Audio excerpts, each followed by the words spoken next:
Now is Michael Caputo. Michael Caputo served as Assistant Secretary for the Department of Health and Human Services under President Donald Trump. He was a key early staffer in Donald Trump's 2016 and his 2024 comeback campaigns. Because of the need for full disclosure, he's also one of my oldest and closest friends. He's an expert on communications. He is a cancer survivor, as is my wife, Nidia. And he's taken it on a personal mission, which we'll talk about a little bit later, to help in the early diagnosis and treatment of cancer, which is rising, unfortunately, among young people in this country. Mike Caputo, you've had a wild ride with your cancer while detected while you were a senior executive HHS back during the COVID pandemic. You've got quite a story to tell, starting with, well, I guess, how your cancer was discovered. Well, first things first, Roger, now that I've been publicly labeled as one of your oldest and dearest friends, we know that I'm going to be targeted by the next Mueller investigation. That's so for thanks sure. For that. Yeah, I mean, Roger, I got into this whole Trump thing, through you, as you remember. And, when I was, after the Russiagate stuff, we'll probably get into that. I went through the whole thing, not half as much as you did. But after it all went away, and then COVID came in not a year later, the president asked me to take charge of communications as Assistant Secretary for Public Affairs over at HHS. We all remember communications were a mess in the beginning of the pandemic. Of course, it's impossible to predict this. But when I was there, of course, very stressful, working with all the different doctors, trying to put some on TV, keep others off TV, working with the messages coming out of the COVID task force, Operation Warp Speed coming at 1,000,000 miles an hour. And then right in the middle of it all, I got sick. I mean, it was strange because after one of these Operation Warp Speed meetings, I had Dr. Robert Redfield of the CDC at my office at HHS right after the meeting, and we were sitting there, and my phone rang. And you remember, Roger, I was real fat. He used to give me crap about it all the time, 300 pounds. And I turned my head, and Redfield pokes me in the neck, and he says, "What's that, Michael?" It was my lymph node. It was hard as a rock. You couldn't even see it because I had a neck of fat, right? But, of course, the CDC director of the United States discovered that I had cancer, and they sent me fast. And they told the president, they told the HHS secretary, Alex Azar, and they sent me as quick as you could over to the National Institutes for Health, where the Surgeon-in-Chief of the United States was waiting for me with the head of the National Cancer Institute. I was getting the care of a sultan, thanks to the president. And I went in there, and within 3 hours, they had taken out my lymph node, which, by the way, they don't do that. It's hard to do. If you poke somebody's lymph node while they got cancer, that lymphatic fluid goes throughout the body, and you're a dead man.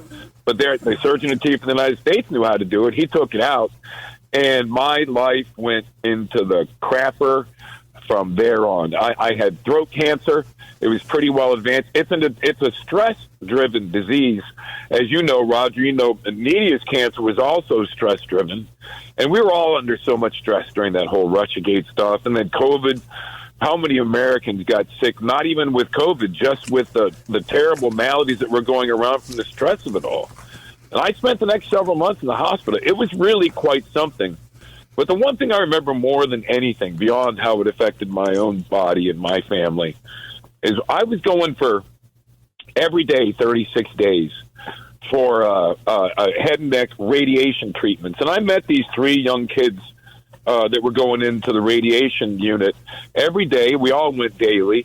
When I first met them, we all walked in, and then some weeks later, they were in wheelchairs. And then these 3 little kids, not even 7, 8, 9, ended up in gurneys, and then they were unresponsive when they came into the waiting room, and then they were gone.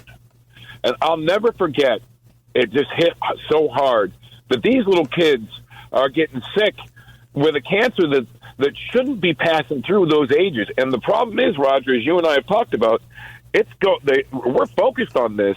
We all should be. The kids are getting cancer more than ever before. We will talk about that here in just a little bit. After you were diagnosed, you went back to Buffalo. a place you came from, a place that we've both achieved history when Carl Paladino took on the Republican establishment from New York State and crushed them in a Republican primary for governor, briefly led Andrew Cuomo in the polls until the fake news media in New York State, of which there is plenty, kicked into high gear. It's interesting to go look back at that because if you recall, Carl Paladino said that Andrew Cuomo was a shameless womanizer. He said that Sheldon Silver, the Speaker of the Assembly, was a crook, and that the Senate Majority Leader, whose name escapes me at this moment, that the Senate Majority Leader at the time... This call is no longer being recorded. I'm sorry about that. That's my stupid phone, Roger. So he also said that the Senate Majority Leader was a crook. His campaign, of course, collapsed in a shambles. Carl Paladino turned out to be right about all three of those things. Andrew Cuomo lost the governorship because of claims of sexual harassment. Sheldon Silver went to prison for epic corruption, and the Senate Majority Leader was forced to step down and also went to prison. It's amazing. Carl Paladino turned out to be right about all of it. But when you got back to Buffalo, because of your high-profile support for Donald Trump, Antifa really came for you, didn't they? They did. And, that kind of came when you and I were running the Paladino campaign. It started then. I mean, I came back home to Buffalo after being away for 25 years, brought my family up there in my little hometown of East Aurora, New York. And then I signed on with Paladino, and he was a fire starter and a conversation starter, if you say that. And then, Roger, you said this before. He was kind of the predecessor to Donald Trump because if you remember, the slogan that you came up with for Carl Paladino was, "I'm mad as hell and I'm not going to take it anymore." And that was really a seed of a message that Donald Trump took out and much wider and much louder. But of course, as Buffalo, the home of 6 or 7 different universities, one of the most active Democrat socialist parties in the country, these people went wild on my family and I because of my Trump support. And then when I came back sick, they were outside my house protesting, scaring the daylights out of my children, chasing my 7-year-old daughter down the road. And at night, Roger, they're just such sick people.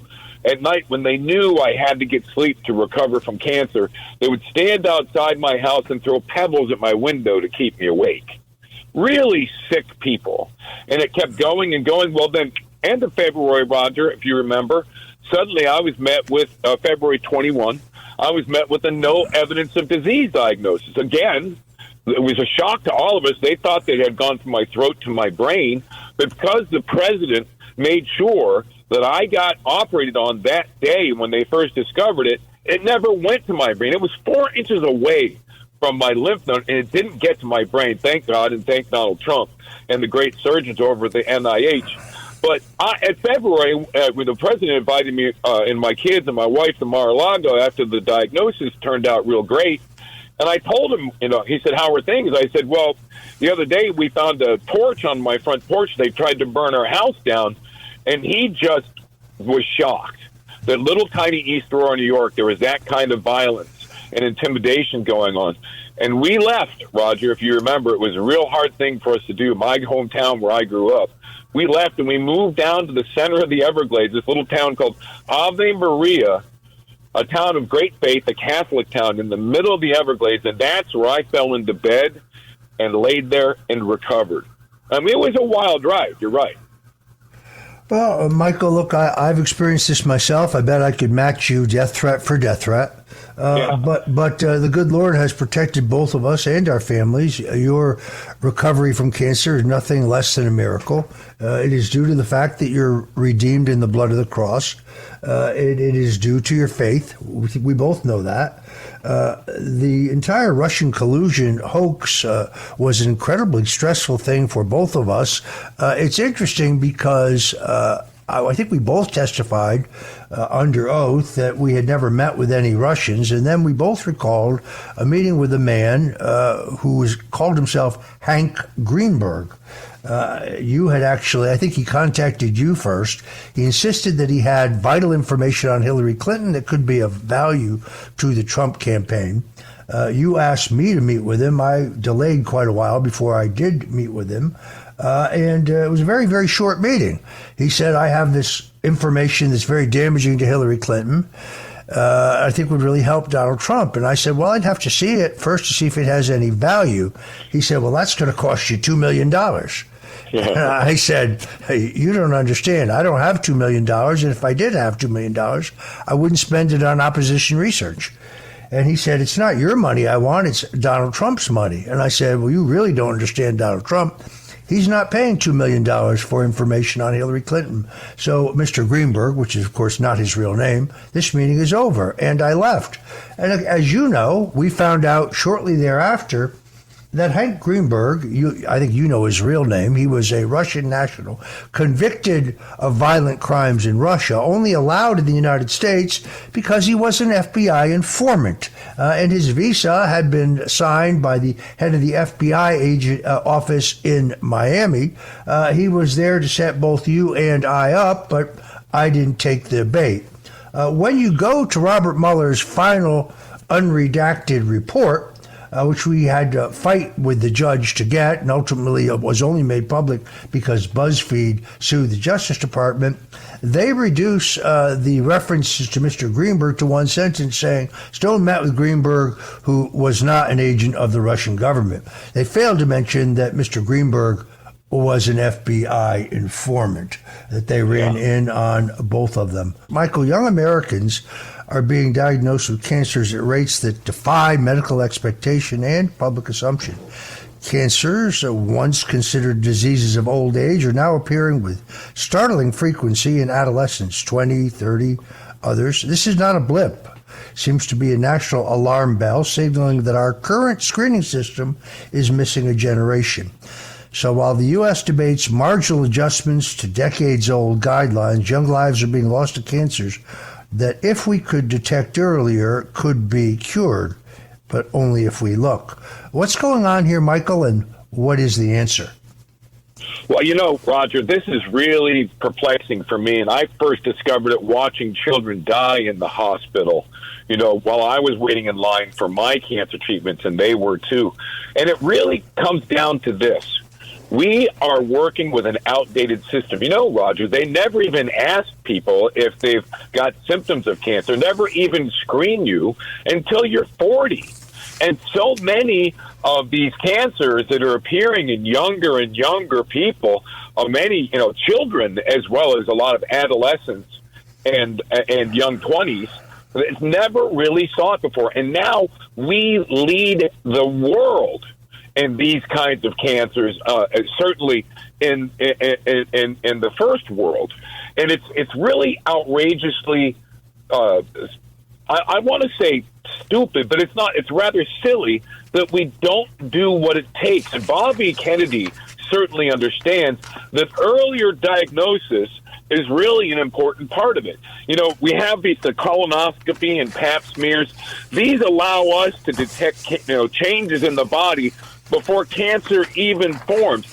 In the future, we should have more colonoscopy and pap smears type tests for other cancers so we can find those mutations before they do the body harm. And so much of this stuff is showing up in children. You know, and what's really important here, Roger, and I think the president's really onto this, and Bobby certainly is how we can utilize artificial intelligence to get after this. We have boatloads and buckets and barrels full of data from cancer from, you know, for the past couple of decades. It's just too immense of a project to analyze that data to do the public good. But now with AI, we certainly can. We can take all that data, feed it into one of the AI projects that the president is developing, perhaps something completely designed for cancer diagnosis, and find what's getting these kids sick. And not only diagnose it, but, you know, pre-diagnose it. For example, we can just use data to determine if a child even needs to see a doctor. There's so much open field in front of us, so much promise. And after going through cancer myself, I just got to tell you, these kids should not be treated with such toxic such toxic treatments. Roger, I had chemotherapy, cisplatin they called it. Thank God for Roswell Park in Buffalo. They saved my life. But I was allergic to cisplatin, and the first time they gave it to me, I went into a crazy shock. And I lost my hearing pretty much because I have a 10 out of 10 tinnitus. Roger, I'm an old man, still younger than you, thank goodness, but I'm an old man. Maybe I have to deal with this for 25, 30 years. Can you imagine one of those 7-year-olds in the same treatments I was in, having to put up with it for 80 years? 10 out of 10 tinnitus? We can't be treating these children with toxic, and we can find non-toxic ways to do it. They're already out there. And I think Dr. Bhattacharya, NIH, is totally devoted to that. Well, Mike, you're right about one thing. I am 72 years old, but trust me, I'm just warming up. And my birthday is next week, August 27th, which ironically is the same birth date for one Lyndon Baines Johnson, a man that I was destined to expose as one of the worst and most corrupt presidents in the United States. I do have to ask you this in about the 2 minutes we have left. You had to work with Dr. Anthony Fauci at HHS. How did you find that experience? Well, I'll tell you, I work with all of them. Dr. Redfield, Dr. Fauci, Dr. Hahn, Dr. Jerome Adams, the Surgeon General. And my experience with Fauci was different than other people's. Now, I can tell you, I believe that the COVID virus was started in the Wuhan lab where we were, paying for experiments on it. And Fauci fought against that tooth and nail. When I came in, he was the only doctor really on TV, and we just kind of flooded the zone with more doctors to try to get more diversity of opinion out there. And I know that there's a lot of very close look going on with Tony Fauci and the origin of the COVID virus today. But I do want to say that when I got sick, I got very sick, and I had two different treatment plans in front of me, and I couldn't make my mind up. And the word around HHS and the White House is that Michael can't make his mind up, and he's going to get sicker and sicker. I got a call from Fauci, and he asked me if he could help. And Fauci put together a panel of highest-level doctors, the head of the National Cancer Institute, others, and they called both treatment groups, and then they analyzed it and came back and said, go with treatment plan number 2. That's not the Tony Fauci everybody thinks about, but Tony Fauci really helped me in my illness. And in a lot of ways, a lot of the doctors did, But I understand people's anger with Tony. I just had a bit of a different experience. All right, fair enough. I think he lied before Congress about the taxpayer financing of the. Oh, I think he lied to us during the COVID response. All right, he lied to the president. All right, we've settled that, and we obviously agree. Mike, thank you so much for joining us.